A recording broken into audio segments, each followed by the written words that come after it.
Awalnya aku main icikiwir demi kehidupanku, tetapi sekarang aku mau terus-terusan bahkan ketika tidak dibayar. Assalamualaikum warahmatullahi wabarakatuh. Saya host di channel ini yang akan membawakan kisah nyata untuk kalian semua. Kalau kalian terhibur dengan kehadiran saluran ini, subscribe dulu dong dan tolong anggap cerita ini hanya sekedar hiburan dan pelajaran. Jika ada kesamaan nama dan tempat, itu mungkin hanya kebetulan saja. Ambil baiknya dan buang buruknya. Oke, selamat menikmati vlog dan kumpulan cerita dan kisah nyata dari saluran pena kisahku. Sinta duduk di ruang tamu kontrakan kecilnya, menatap langit-langit dengan perasaan yang campur aduk. Sudah 3 tahun ia menikah dengan Bayu, suaminya, tetapi kehidupan mereka tak kunjung membaik. Ia tak pernah membayangkan akan hidup sesulit ini setelah menikah. Sejak awal, Bayu memang bukan pria kaya, tetapi ia selalu yakin kalau mereka bisa berjuang bersama. Namun, semakin hari, kenyataan menunjukkan hal yang berbeda. Bayu bekerja sebagai pegawai di sebuah perusahaan kecil dengan gaji yang hanya cukup untuk makan sehari-hari. Sementara Sinta, yang dulunya seorang karyawan toko, kini lebih banyak di rumah karena tempat kerjanya bangkrut. Mereka pernah mencoba usaha kecil-kecilan, tetapi semuanya gagal karena keterbatasan modal. Tak jarang mereka harus meminjam uang dari teman atau tetangga untuk bertahan hidup. Yang lebih menyakitkan bagi Sinta adalah mertua mereka, Satrio. Seorang pria kaya raya yang memiliki bisnis properti, tanah di mana-mana, serta aset yang seolah tak ada habisnya. Tetapi, di balik kekayaannya, Satrio dikenal sebagai pria yang sangat pelit. Ia tak pernah sekalipun membantu kehidupan anaknya. Bahkan ketika Bayu dan Sinta menikah, Satrio hanya memberikan sebuah amplop berisi uang yang jumlahnya tak seberapa dibandingkan kekayaannya. "Kami bukan orang yang suka meminta-minta, Pak," kata Bayu saat itu. "Bagus kalau begitu. Jangan berharap aku akan membantu kalian," jawab Satrio dengan nada dingin. Sejak saat itu, hubungan mereka dengan Satrio semakin renggang. Bayu terlalu gengsi untuk meminta bantuan, sementara Sinta tak mengerti bagaimana bisa seorang ayah begitu tega membiarkan anaknya hidup susah. Kini, di usia 35 tahun, Sinta merasa hidupnya begitu berat. Mereka belum dikaruniai anak, dan itu menjadi beban tambahan di pundaknya.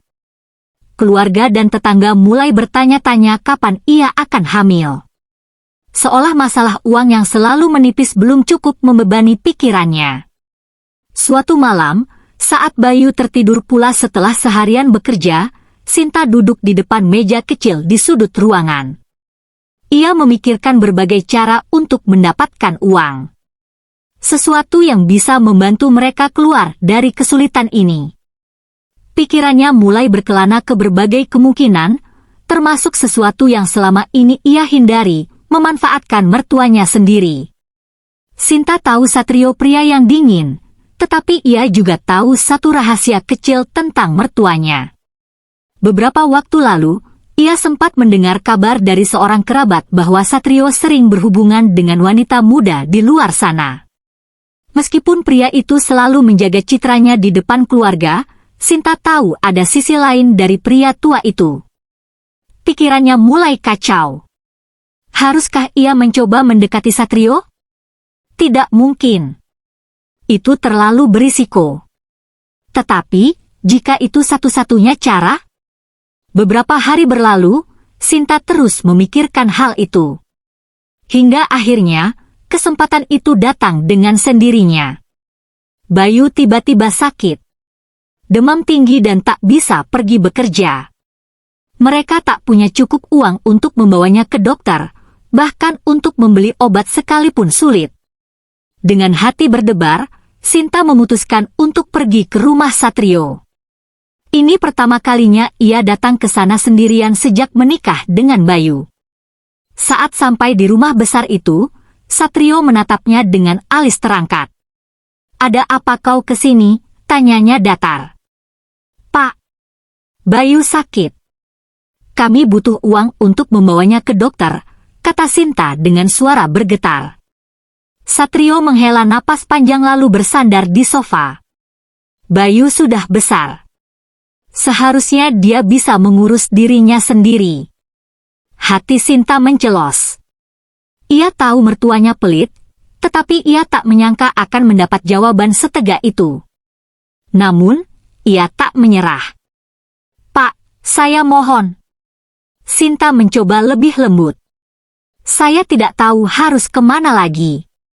Satrio menatapnya lama, lalu matanya bergerak ke atas bawah, seolah menilai sesuatu. Sinta merasakan tatapan itu dan merinding. "Kau ingin uang?" tanyanya pelan. Sinta menelan ludah. "Iya, Pak. Saya hanya butuh sedikit untuk biaya pengobatan Bayu." Satrio tersenyum tipis, senyum yang membuat bulu kuduknya berdiri. "Aku bisa memberimu uang, tapi kau harus melakukan sesuatu untukku." Sinta merasa tubuhnya menegang.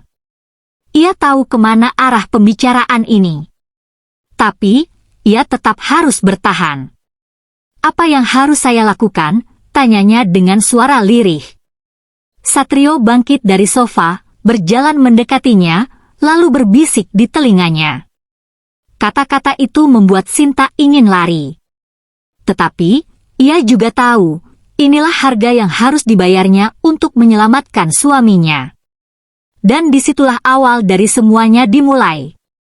Sinta berdiri membeku di depan Satrio. Kata-kata pria tua itu masih terngiang di telinganya, membuat jantungnya berdegup kencang. Keringat dingin mengalir di pelipisnya, dan tangannya mengepal erat, mencoba meredam kegelisahannya. "Aku bisa memberimu uang," ulang Satrio dengan nada lebih tenang, tetapi matanya tetap tajam menatapnya. "Tapi kau tahu apa yang ku mau, bukan?" Sinta ingin menolak, ingin berbalik dan pergi dari rumah megah itu. Namun, bayangan Bayu yang terbaring sakit di rumah, tubuhnya menggigil karena demam tinggi, membuatnya bertahan. Mereka tidak punya uang untuk membeli obat, apalagi membayar dokter. Jika ia pergi sekarang, mungkin Bayu akan semakin parah. "Berapa banyak uang yang bisa Bapak berikan?" tanyanya pelan, hampir seperti bisikan. Satrio tersenyum miring, jelas menangkap sinyal keraguan di wajah menantunya. Ia berbalik menuju meja kerja, membuka sebuah laci, lalu mengeluarkan setumpuk uang pecahan 100 ribuan dan meletakkannya di atas meja. Jumlahnya cukup besar, mungkin cukup untuk biaya pengobatan Bayu selama beberapa hari ke depan. "Ini hanya permulaan," kata Satrio santai. "Kalau kau ingin lebih, kita bisa berbicara lagi nanti." Sinta menatap uang itu dengan perasaan campur aduk.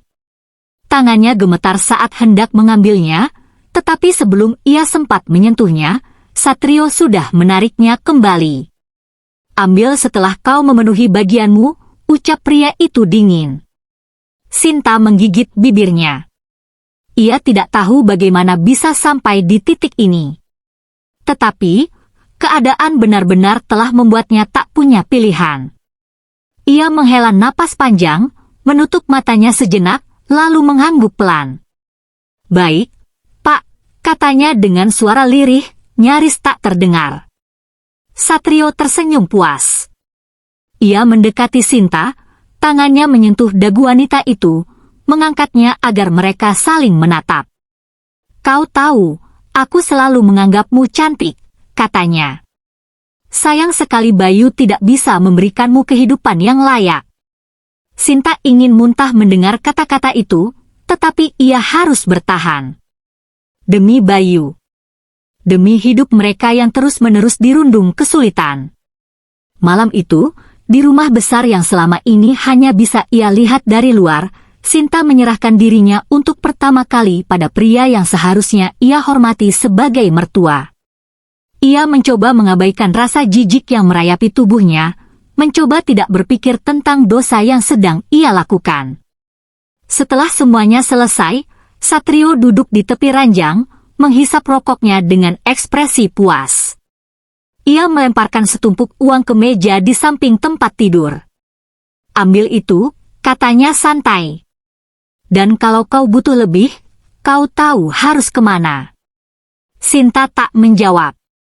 Ia hanya meraih uang itu dengan tangan gemetar, lalu mengenakan kembali pakaiannya dengan tergesa-gesa. Saat berjalan keluar dari rumah besar itu, air mata mulai mengalir di pipinya. Ia merasa kotor, terhina. Namun, saat kembali ke kontrakan kecilnya dan melihat Bayu masih terbaring lemah di kasur, ia tahu, ia tak punya pilihan lain. Uang itu langsung ia gunakan untuk membeli obat dan makanan bergizi. Perlahan, kondisi Bayu membaik.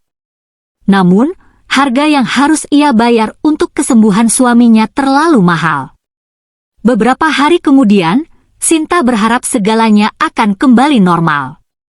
Ia berusaha mengubur apa yang terjadi malam itu, berpura-pura bahwa semua baik-baik saja. Tetapi, telepon dari Satrio menghancurkan harapannya. Datanglah ke rumah, suara pria itu terdengar di ujung telepon. Aku punya lebih banyak uang untukmu. Sinta menutup telepon dengan tangan gemetar. Ia tahu, ini bukan akhir. Ini baru saja dimulai. Sinta menatap layar ponselnya dengan tangan gemetar. Telepon dari Satrio tadi masih terngiang di telinganya. Pria itu tidak akan berhenti. Ia tahu pasti. Setelah apa yang terjadi malam itu, Satrio akan terus menggunakannya. Dan masalahnya, ia memang masih butuh uang. Bayu sudah mulai membaik, tetapi kebutuhan mereka tidak berhenti di situ. Sewa kontrakan, biaya makan, tagihan listrik, semua itu masih menumpuk. Bayu sendiri belum bisa kembali bekerja sepenuhnya. Dan Sinta, meski hatinya menjerit, tahu bahwa ia akan kembali ke rumah mertuanya. Malam itu, dengan langkah berat, ia berjalan menuju rumah besar Satrio. Rasanya seperti deja vu, hanya saja kali ini ia tahu persis apa yang akan terjadi di dalam. Tidak ada lagi keraguan, hanya perasaan pasrah. Saat tiba di sana, Satrio sudah menunggunya di ruang tamu. Senyum puas tergambar di wajahnya saat ia menatap menantunya. Kau datang lebih cepat dari yang kuduga, katanya sambil menyesap kopi. Bagus. Itu berarti kau sudah mengerti cara kerja kita. Sinta tidak menjawab. Ia hanya berdiri di sana, menundukkan kepala, menahan perasaan jijik yang mulai menyelimutinya lagi. Satrio tertawa kecil. Jangan terlalu serius, Sinta. Aku hanya ingin memastikan kau mendapatkan apa yang kau butuhkan. Ia melangkah mendekat, menyelipkan segepok uang ke tangan Sinta. Wanita itu menelan ludah. Jumlahnya lebih banyak dari sebelumnya. Untuk bulan ini, kata Satrio pelan. Dan kalau kau ingin lebih, kau tahu harus berbuat apa. Sinta mengangguk lemah. Ia ingin berkata tidak, ingin lari, tetapi uang dalam genggamannya terlalu berharga. Dan malam itu, untuk kedua kalinya, ia menyerahkan dirinya pada pria yang seharusnya ia panggil mertua.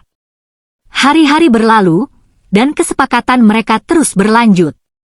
Sinta mulai terbiasa menerima telepon dari Satrio, datang ke rumah besar itu, dan kembali dengan kantong penuh uang.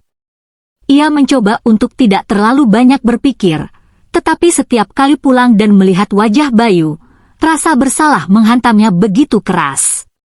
Namun, semua itu berubah ketika Bayu mulai curiga. Akhir-akhir ini kau sering pergi malam-malam, kata suaminya suatu hari. Kau kerja di mana, Sin? Sinta terdiam. Jantungnya berdetak kencang.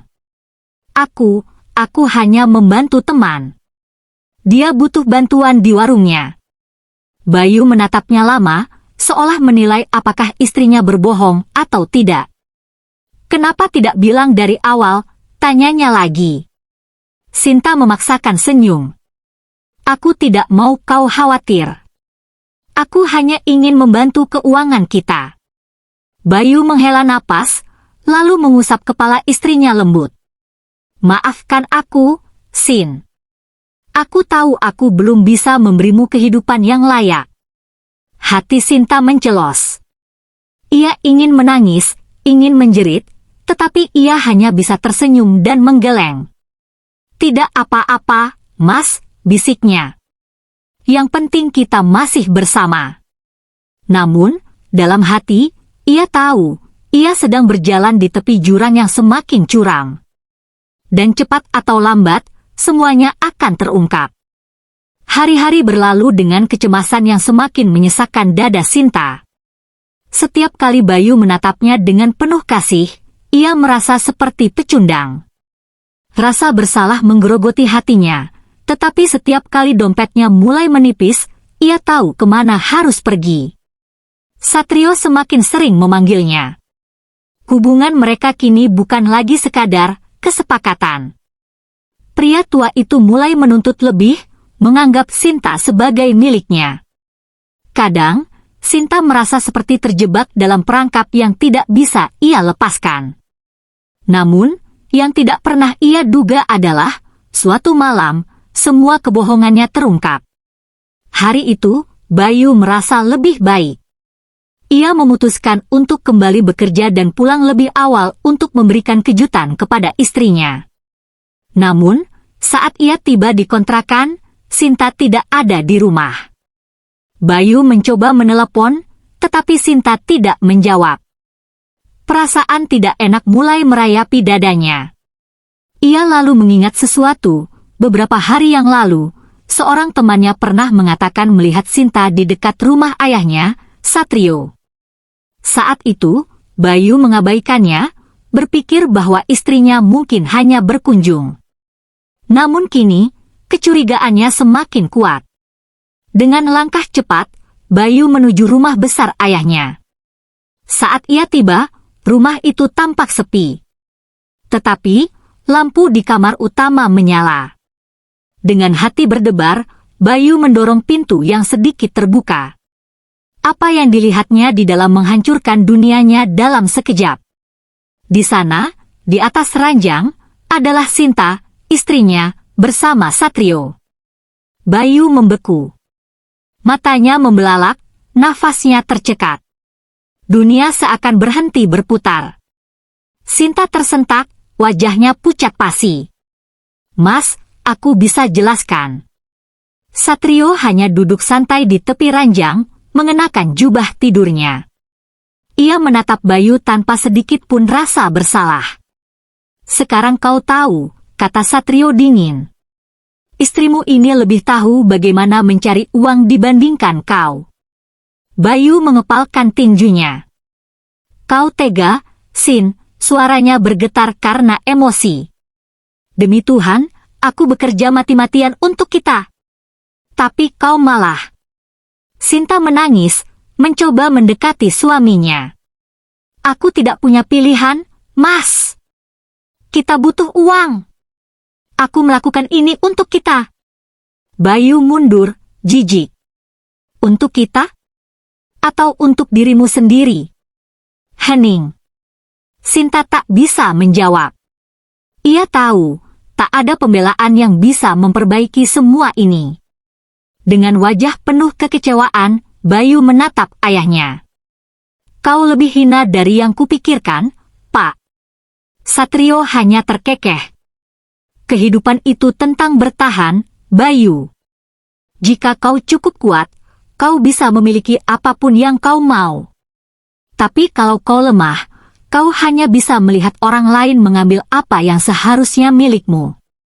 Bayu menggeleng, lalu berbalik meninggalkan rumah itu tanpa melihat ke belakang. Keesokan harinya, Bayu tidak pulang. Sinta mencoba meneleponnya berulang kali, tetapi semua panggilannya tidak dijawab. 3 hari kemudian, ia menerima surat perceraian. Hidupnya hancur. Ia kehilangan suaminya, dan uang yang selama ini ia dapatkan tidak bisa menggantikan apa yang telah hilang. Satrio, yang selama ini memberinya segalanya, kini tidak lagi tertarik. Sinta akhirnya menyadari, kesepakatan yang ia buat telah merenggut semuanya. Dan kini, ia hanya bisa menyesali semuanya, dalam kesendirian. Dengan demikian cerita di episode ini selesai. Terima kasih karena sudah mau mendengarkan kisah nyata ini. Sekali lagi ambil baiknya dan buang buruknya dan semoga hal seperti ini tidak akan pernah terjadi kepada kalian semua wahai sahabat onlineku dan semoga kita semua dilindungi dari mara bahaya. Amin ya rabbal alamin. Sekian dan terima kasih. Sampai ketemu lagi di cerita-cerita selanjutnya. Jangan lupa like, komen, share dan subscribe. Oh iya, jangan sungkan untuk membagikan pemikiran kalian semua wahai sahabat onlineku di komentar video ini ya.